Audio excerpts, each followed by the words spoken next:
Perhaps you should have done the same. This is blasphemy. This is madness.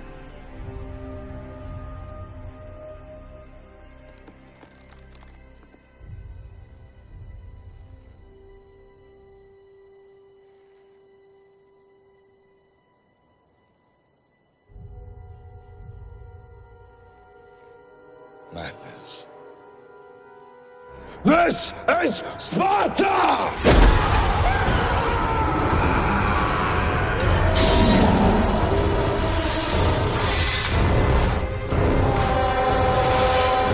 Movie lovers, and welcome back to another episode of 5 on It. On today's show, we are reviewing a Zack Snyder film.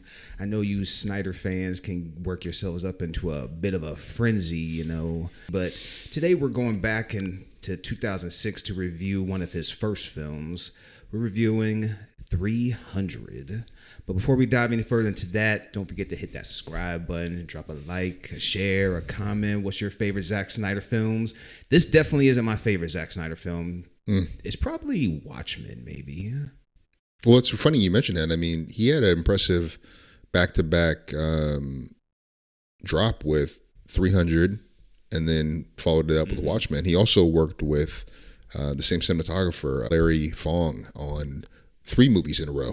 He worked on The Watchmen, 300, The Watchmen, and Sucker Punch. I never saw Sucker Punch, but he worked with them on those 3. I heard about Sucker Punch. I didn't really hear too many good things from it. So, Sir Fraser, tell the people about 300. Man, so this movie stars Gerard, Butler, Lena Headey, Lena Headey, David Wenham, and Dominic West. Also, Michael Fassbender, very young earlier in his career. Well, they said this was his first film. They said he made his film debut in this movie. Oh, wow. Oh, okay. I did not see that. But this movie, they worked with a very small budget for how much CGI they used. I mean, this budget was done on an impressive 65 mil. Yeah. And at the box office, they made upwards of 470 mil. Almost crossed that $500 million mark. Yeah, I mean, this movie was extremely successful. Also a funny point about this movie, they recorded in the same studio shortly after the crew of Day After Tomorrow. Really? Yeah, and so I think it was the cinematographer Fong. He was on a record. He was like in an interview with, I think, one of the magazines, and he talked about how they had light rigs that were left over. And so they were able to repurpose those for the set, because all of this was shot. I mean, the vast majority of this movie was shot with a green screen behind them. Yeah. There's a blue screen, green screen. Something like that. Yeah, with all of this was just digitally enhanced. I think I saw that there was over 1,300 special effect shots in this movie. Really? Over 1,300. I definitely believe it. I mean, and it is, I would say, like, still, like, about 20 years later, it holds up pretty well. Mm-hmm. I would say, like, there is a very noticeable shot, I would say, at the end when the dude's giving his speech to the troops before they charge into battle. That's a very noticeable shot for me, where I'm like, oof, that just looks like a copy and paste. Like some dude is just like noticeably in front of a screen right now. But I mean, for the most part, besides that, I felt like it did a decent job of like still holding up and doing a good job of like not being so noticeable that it's all done in front of a screen. Well, yeah, I think there were times when earlier in the movie, in the battles, sometimes the background, the sky, didn't look as crisp as things that were in the foreground. So that was something that I definitely noticed at certain parts earlier in the battle sequences. Yeah. But I mean, this movie took 60 days to shoot. I thought that was impressive. They spent a year doing post-production, and I think I saw that they worked with 10 special effects companies in order to really get this look. We're gonna, in this video, for those of you who are watching, we have some images side by side of the graphic novel by Frank Miller and some of the stills from the movie itself, especially towards the end of the first battle when they're pushing the Persians off the cliff. And there's that great line, "They look thirsty." Yeah. That scene, just kind of seeing the side by side of the graphic novel. I've never read the graphic novel, but it looked really. It seemed from some of the photos that I saw that they did a pretty faithful rendering. Yeah. And they really tried to match the theme and the tone of this. I think this movie, this was a really great popular era, it seemed, for Frank Miller, because Sin City came out a few years before this. It was just the year prior. I can't recall when, because didn't Frank, no, I'm thinking Alan Moore. But yeah, I was thinking Alan Moore and From Hell, because I think that came out around this time too. Daredevil, the Ben Affleck one. I mean, that one's not as like praised as like a Sin City or 300, but the Daredevil, the one with Ben Affleck, that came out in 2003. So like he went on a little bit of a run with Daredevil, Sin City, 300. The Spirit, that's when I think things took a little bit of a dip for Frank Miller. For like I would say not for him personally maybe, but like just as movies, with like The Spirit and the sequel to 300 and then the sequel to Sin City. Those ones just aren't as praised as their predecessors. No, for sure. One of the things I came across, or I learned just researched a little bit on this movie, is that Frank Miller was really inspired by the 1962 through the 300 Spartans, and that kind of planted the seed of his fascination with the story.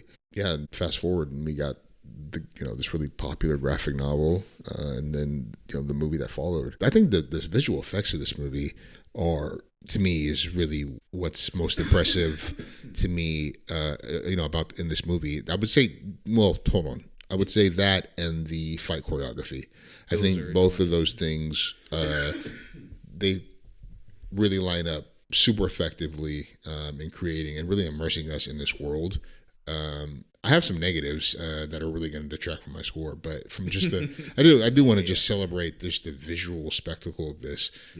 It was a really fun rewatch, just with all those battle scenes, and as we're seeing the different waves of the army. But even before that, I just really appreciate how we are grounded in this Spartan culture. I don't know. I mean, I'm not sure how authentic this is, so I'm not going to speak to that. Yeah. But as a fan stepping into this fictional world, this very dramatized world, I do get a strong sense of what the culture of Sparta is like, what the expectations are. It's a very warrior-centered and honor obsessed culture. Very hyper masculine culture, and so seeing those things just early on is kind of setting the framework for this movie. I thought was effective for me. Still, well, I mean that's just very that's shown pretty well. Like in that, I wouldn't say it's not the very first scene, because I mean you're getting like a narration of Leonidas as how he came up as a boy, but like when you get to him as a man, and you got the messenger coming in, and then obviously. This is like probably one of the most iconic scenes of the movie, is when like the dude kind of had it coming in a way. He's over here. He was being disrespectful. That's it. Being disrespectful to his wife, which I mean, she's kind of talking out of turn a little too. Yeah, I mean, it's like that's why like Leonardo's was like, let's just go over here, and talk, so cooler heads can prevail. Yeah, for real. But then also, like you mentioned, he's threatening him with slavery and death. So he's kind of, I mean, he is a messenger, but he's overstepping his bounds a little bit. But these people are, like you mentioned, like are hyper masculine, just hyper, that's built on just not necessarily savagery, but just ready to fight at a moment's notice. Oh yeah. If they feel like any moment that they're being threatened. But when you get that scene and you get this is Sparta, I mean, it's a pretty iconic scene. The visuals of that too, of them falling into was that supposed to be like a well? I don't know what that was. Some pit. This bottomless pit. But I guess like a little bit of backstory with that scene. I guess that's not even how it's supposed to play out. I guess allegedly, originally he was supposed to say it, I guess, in a softer tone. Oh, yeah. But then Gerard eventually kind of was like, this just doesn't feel right for the character. And so he ended up doing that on his own, which honestly, it definitely works a lot better than saying something like that, very nonchalant, very soft-spoken. That doesn't really fit the character in my eyes. So, no, agreed. I mean, bravo to Gerard Butler for recognizing that. But, man, you mentioned, like, obviously the visuals and the fight choreography is doing the heavy lifting for the most part. But one visual in particular was when they're already like gearing up for battle, and they hear that they're coming in on the ships and everything, and then the storm is coming, and then you're like getting the visuals of the storm on the ship and how like the boats are getting fucked up. And the music was fucking badass, dude. And then like the narrator is talking, and like everybody's rejoicing, but not the king. He's still like, then you got Gerard Butler's performance. Dude, like he's like I said, he's probably a very solid B-level actor. like with some of like his film choices that he's done. And this is still like a decent movie for him, but like most of like I would say the heavy lifting too is just kind of with like his just natural look and stern tone that he like uses as Leonidas. Just like that look that he has like when the water's coming in, it's pretty badass. A stoic look, yeah. Yeah, you can't lie, man. It's pretty badass. Oh yeah, no, I mean, this probably. I wonder. I don't know how to say this, but this is arguably his most iconic role. Right, I don't know if I don't know. I haven't seen enough of his other movies outside of Law Abiding Citizen and what. I mean, you could make. I guess you can make an argument for the Ugly Truth. No, actually, I don't know. That's actually a good movie. I was like, I think that movie was actually okay. I like that movie. You know, but I'm saying like outside of those movies, I haven't really seen enough to know otherwise. I think the only thing that could weigh in for the 300 is his Olympus Has Fallen movies, just because there's been 3 of them, which. I mean, I actually like the first one. The first one I think is really well done. But then once you get to the second and the third one, I feel like they definitely take a steep drop. But if you make 3 of them, I feel like, I mean, maybe the character is not as well known or maybe not as relevant or something like that. But I don't know. I think that would at least give it a run for its money. But 300 is still pretty iconic. Yeah, no, I definitely agree. I think when we get into the battles where King Leonidas, after consulting the oracles, which was also really the visuals of that when the oracle was kind of like dancing. So they filmed her in a pool doing that. That's why her movements look like that. And then in the post editing they like inserted her there. But that was filmed in water. Which makes sense when you actually like hearing that and then looking back at it again. It's like, oh yeah, her movements seem very unnatural, unnatural outside of water. Yeah. But or space, I guess maybe. Dude, at first though, I was looking at, I'm like, what the fuck am I also watching? Yeah, it was. It was odd. I mean, you just think of exactly like what's playing out here. Like, okay, he goes to like these oracle people to talk about like war strategy or like. Seeing like what can happen to get their blessing, basically the god's blessing. Too. And then like we gotta talk to the oracle, and it's like, all right, I go watch this trick that's like doing just like when you actually just think of the minutia of like kind of what's happening here. It's just even though this is taking place to what it's some ritual, BC, yeah.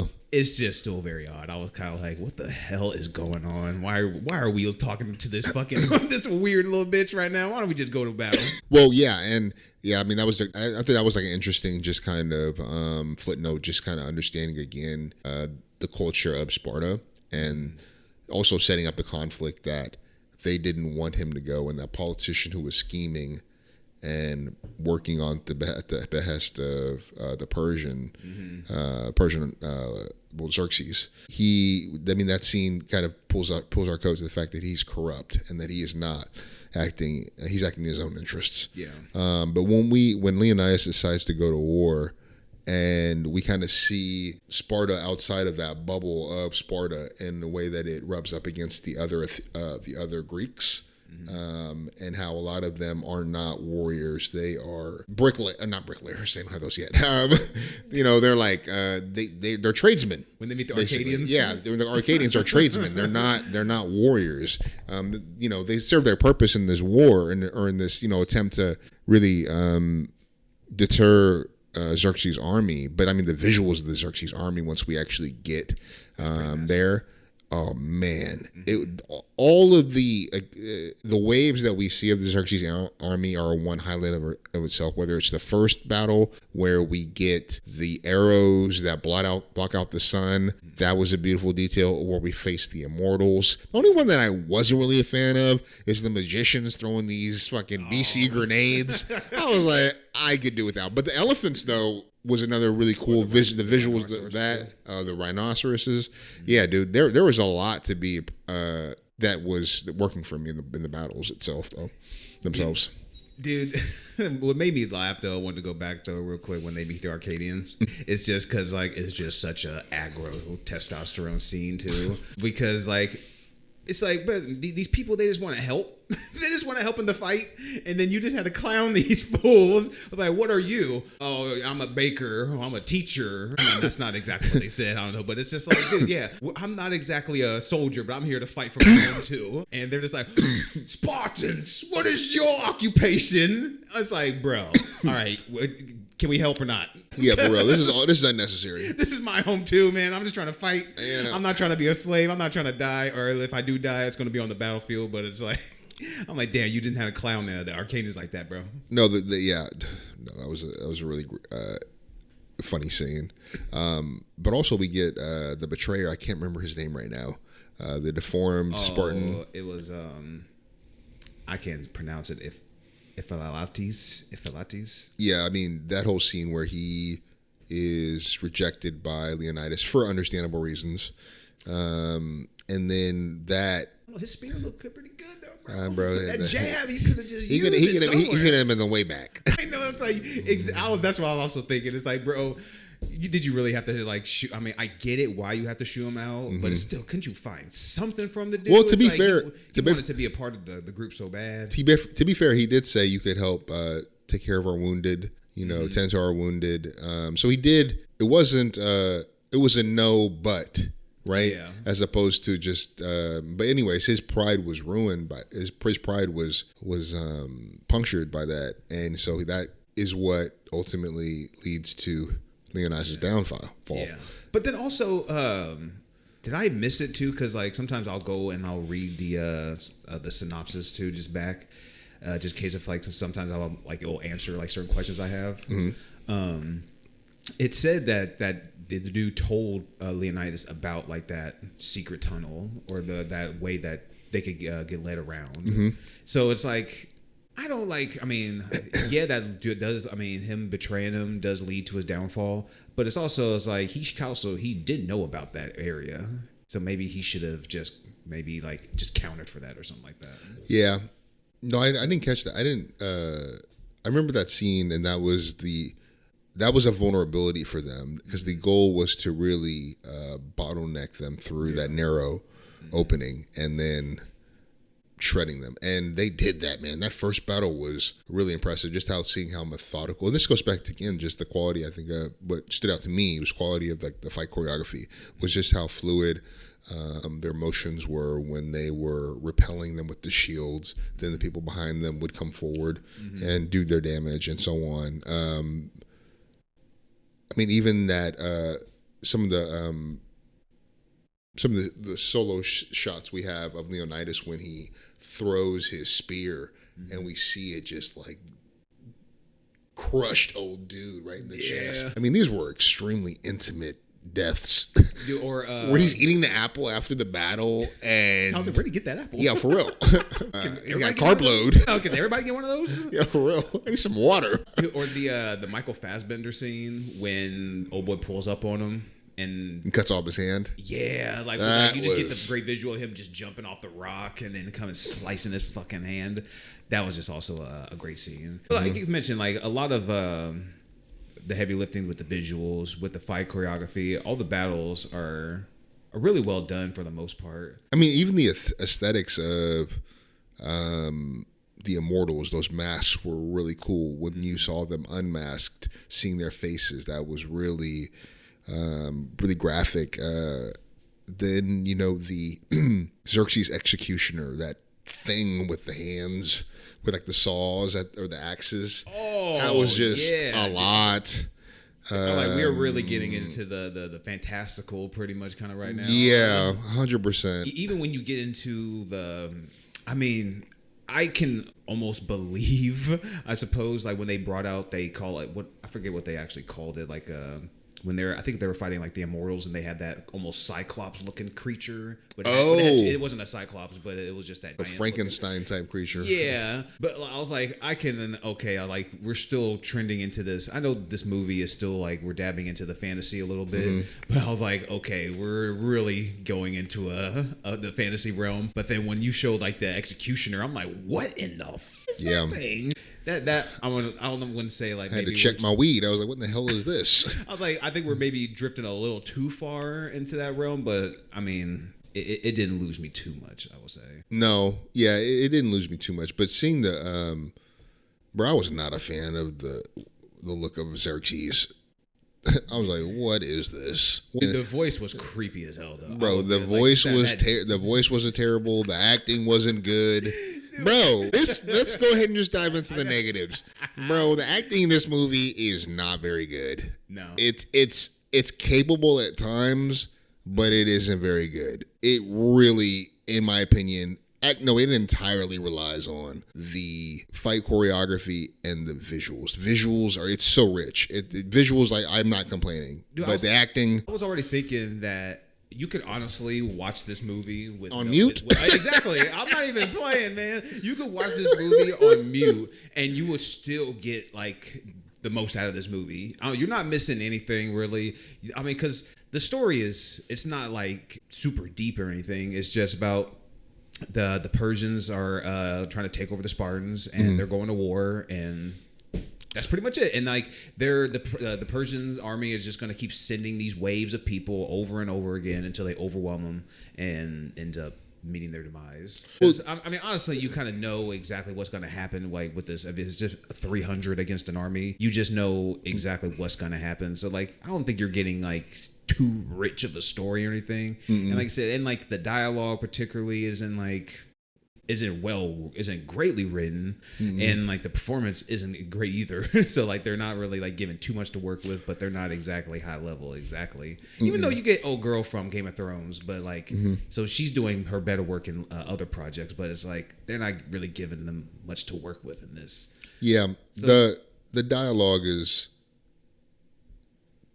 tertiary to the other like focuses of this movie, which are the fighting and the visual effects. Dude, I didn't even need the fucking I mean the slow motion was a bit overused too.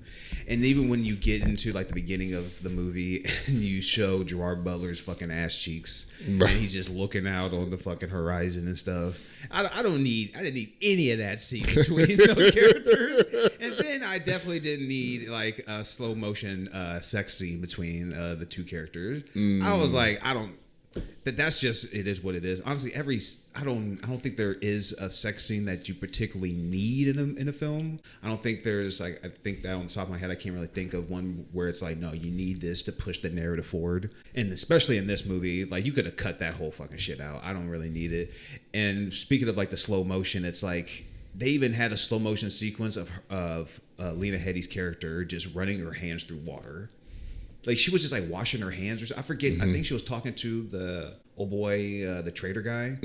I think she was talking. And then there was just a part where she puts her hands through water and she's just washing her hands. I'm like, you do not need to add slow motion to this. Yeah. So they just overdid it a bit. I mean, you can add it in fight scenes and that can add some juice to it, but you don't need to add it into like their everyday work and just moving around and stuff like that. It's a little too much for me, man. Yeah. I think one of the scenes that really worked for me, and it was a little bit slow motion, was when the whole lead up where they have the 300, the Spartans surrounded, and this is the scene where we learn that it was the abandoned Spartan who betrayed Leonidas.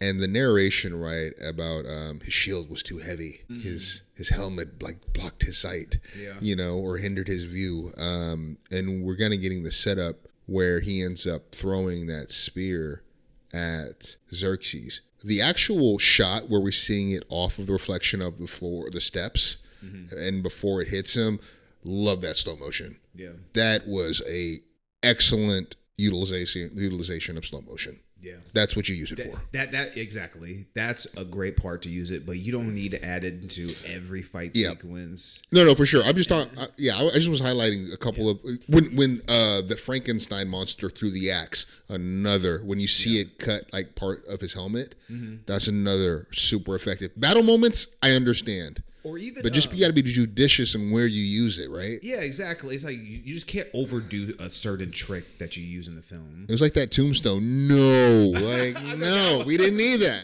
I was like, whoa. I'll tell you another part where it actually worked pretty well for me was when the son like turns to Oh, to his man, father. And then, yeah. I thought that was just like a great even like cinematography shot, like when you see the dude on the horse riding out of the smoke, and then you're like, oh shit.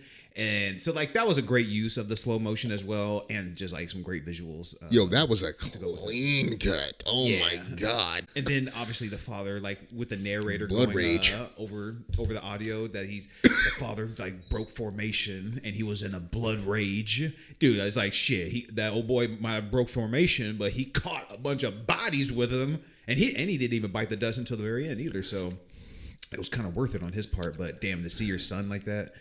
Yeah, that was a wow moment. You know, speaking of the narration, I had mixed feelings about the narration. I thought early on it was helpful, right? We understand that this man was sent by Leonidas to tell of what happened at Thermopylae. Totally, I get that. But there were also times where the narrator came back out of nowhere, and I was like, "Oh shit, yeah, you again." Yeah, you know, and so it was effective at times, but other times it kind of took me out of the moment. It's like now I'm focusing on you again. Yeah, but and honestly, I don't know. I feel like it got a little bit weird at the end because after everyone is dead. Well, like, I feel like it lingered a little while. You know what I'm talking about when he's riling up the Spartans at the end. I feel like it went on a little longer than it needed to. But it made it feel like because he was like, obviously he's like giving like this narration. I felt like he was giving the narration to the council, but then it felt like he ended up giving the narration to like just the like his troops. So like once I went to the end, I was like, who the hell is this dude supposed to be talking to right now? Who's he supposed to be telling the story to? Because usually like in a movie, if they're doing some sort of narrator like this, you could just show that whoever is like telling this story where they're at the beginning, like, oh, they're in a courthouse or whatever, or they're in the car. You don't even need to like show them anymore. You just need to explain like, okay, this is like a dude telling a story, and then you can come back to it at the very end. And so like, yeah, like at moments like it just got a little bit too much, like you mentioned. But even once it got to the end, I was like, who the hell is this dude supposed to be talking to right now? Like it just felt like they explained it in two different ways. But yeah. That, like you said, mentioned like that. If it's done correctly, it could hit, but they didn't need. I think it's another thing where they just overused it. Yeah. I think that's what Zack Snyder, man. Like he ends up just overdoing like some shit sometimes. Kind of like with what's his name, Michael Bay, with his like with explosions. Explosions and like just his Bayham shit. So sometimes they just Bayham. They get known for something too much, or like they just go a little bit too far. They lean all the way into it. Yeah. I can see that. I mean, do you have anything else to say? I'm down to pivot to scores. Man, another thing, a funny thing too was like you could kind of notice it too, especially after you know it. Is like obviously those dudes weren't all like that fucking ripped.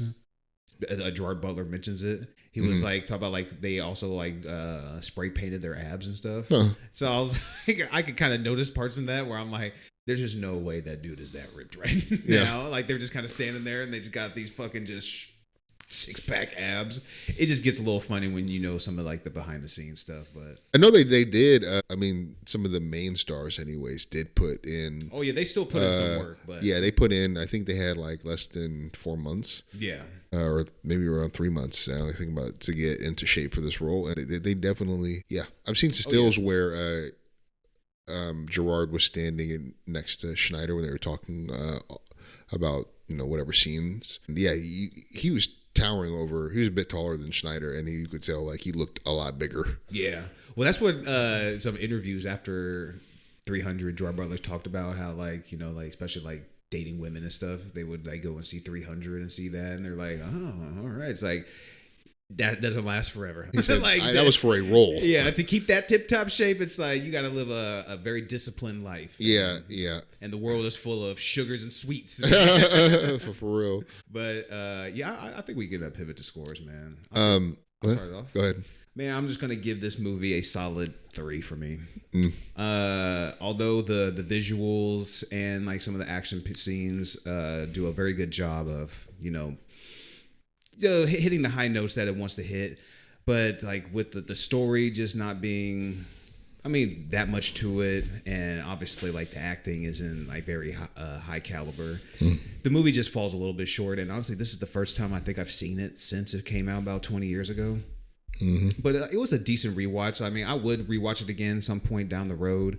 I would advise like any sort of like action fan to check it out at some point, because I feel like with some of the action sets, what I'm not gonna say it was like on the Matrix level as far as like innovative or anything like that, but bringing in some of the slow motion scenes and some of the shots, I feel like was, I'm not gonna say groundbreaking, but it was like pretty high caliber for its time. Although now we've seen it done definitely better since then, but it was a little bit of a pioneer for its time. I will give him that. But for that, it gets a 3 for me, man. Okay. Oh, I got something too for you at the end of this. All right. So don't log off just yet, listeners. For me, excuse me. For me, I would say I agree. This is a 3 for me. It's a entertaining movie. I think that there are better movies that are kind of set in this kind of this type, this far back. Two that usually come to mind: Gladiator, also an action movie, and Troy, also an action movie. All three of those movies were released within several years of each other. Because I think Gladiator was 2000 or 2001. I'm gonna say 2000. 2000, and Troy was what, 2004? Yeah, 2004. So I mean, those two movies are excellent to me. I love those movies. Gladiator is definitely better than 300. Troy. Oh, I absolutely give Troy the edge over this. Really? I mean, they're also pulling for more like richer source material, and you have more like well-rounded characters. It's, I mean, yeah. And you got Troy, you got Achilles and Hector, and then you also have, is it Perseus? I can't remember Hector's brother, but Orlando Bloom plays him. But yeah, that movie kicks ass. Yeah. But yeah, that said, I do think it is a fun action movie. Not a movie that I'll go back to very often. But yeah, those are our scores this week. I mean, you got Braveheart too. Man. Braveheart is an excellent movie. It's very long. Man, very long movie, man. Yeah, that's in one of those movies. I also like Malcolm X and Godfather that I just stayed away from when I was a younger pup. I was like, I saw that Runtime and I ran the other way. Oh yeah, especially when you're young. I'm just gonna watch. I could watch two movies. I can watch Jungle Book and Aladdin, right? But you hit me with a little bit of a keeper cut last week. That's right. So I'm going to hit you this time with a little keeper cut. All right. Since 300 is pretty much an action film, I'm hitting you with some action films as well. Okay, so keep 4, cut 4? How are we doing? Keep cut 4. So we got 8 movies here, man. Okay, go ahead. Make sure I got 8 here. 2, 4, 6. Yeah, we got 8. Number 1, Saving Private Ryan. Cut. We got True Lies. Cut. We got Aliens. Keep. Ooh. Is that your 4th? That's my 3rd. Aliens. Okay, Aliens my 3rd. Okay. Number 4, The Warriors. As an action movie, fuck. I got that one. Ooh, I thought you would keep that. That's a tough one because I know there's some bangers that I just can't deny. I know you love The Warriors too. Yeah, I do love that movie. It's a great one. The number 5 is The Matrix. Keep. Number 6, T2. Keep. Number 7. 7, Mad Max, Fury Road. Keep. Oh. Yeah, I'm keeping that one. And the last one you are automatically cutting is Point Break. I'm happy with that list. I was like, I'm putting Point Break in Point Break is an amazing movie, and I actually might like that movie more than Aliens, but as an action movie, it's not a better action movie than Aliens, I don't think. Well, honestly, those 4 that you had, T2, Aliens, Fury Road, and Matrix, that's a popping 4 right there. I mean, none of those other movies, as much as I like them, and no disrespect to Saving Private Ryan, but you're not fucking with those. You're not. Not for me. Not for me. I mean, as a war movie, if we were doing war movies, absolutely would be on my list. That's why I kind of threw it in there just to like maybe throw off the scent a little bit. I was like, maybe he probably will cut this one, but maybe I'll throw it in there just to, because it is a good. It's a great cast too. Yeah. And that is a great movie, no question. I haven't seen it in a while. That's the thing. I mean, Vin Diesel was in that movie. Yeah. Tom Sizemore, Tom Hanks. Yeah, I am a big fan of that movie for sure. I don't I guess I really don't think about it much. When I think about war movies, there's a lot of other war movies that come to mind, I guess. Like, as far as war movies, Maverick comes to mind, Top Gun Maverick. Like, that's one of the first things that come to mind. I definitely think of Fury. I think of 1917. Even what's up? I was gonna say even like a Edge of Tomorrow, which is like oh man, yes, two Tom Hanks movies. It's definitely a war film. It's not like based on like a real life war film, but it's definitely a war film. Would you put like Inglourious Bastards? As that's a war film. Yeah, World War II for sure. Yeah, well, I guess I was like say it takes place during the war, but you're not really getting like war like sequences. It's more of like a character like infiltrating and stuff like that. I mean, how is Braveheart not a war movie? I would say that's. I mean, right? I mean that's an amazing movie. Yeah. I really rock with that movie. I haven't seen it in a long time, but it's such a sad movie too. I think if you're getting any, dude, I rock with The Patriot. The Patriot's good. Dude, we watched Patriot in. It was either late grade school or high school for sure. Yeah. Like 7th, 8th grade, maybe, and definitely, or obviously in high school. But The Patriot, that is, I mean, Mel Gibson does his thing, man. I mean, I know he's got his controversies, but I mean, separating his real life from the film, he can does his thing as an actor and as a director. He does have like a stinker in there. I think he did a movie recently called Flight Risk with Mark Wahlberg. That was horrible. But his other stuff is really good though. For sure, man. Well, that is our episode for this week. Stay tuned. We'll catch y'all next time. Peace.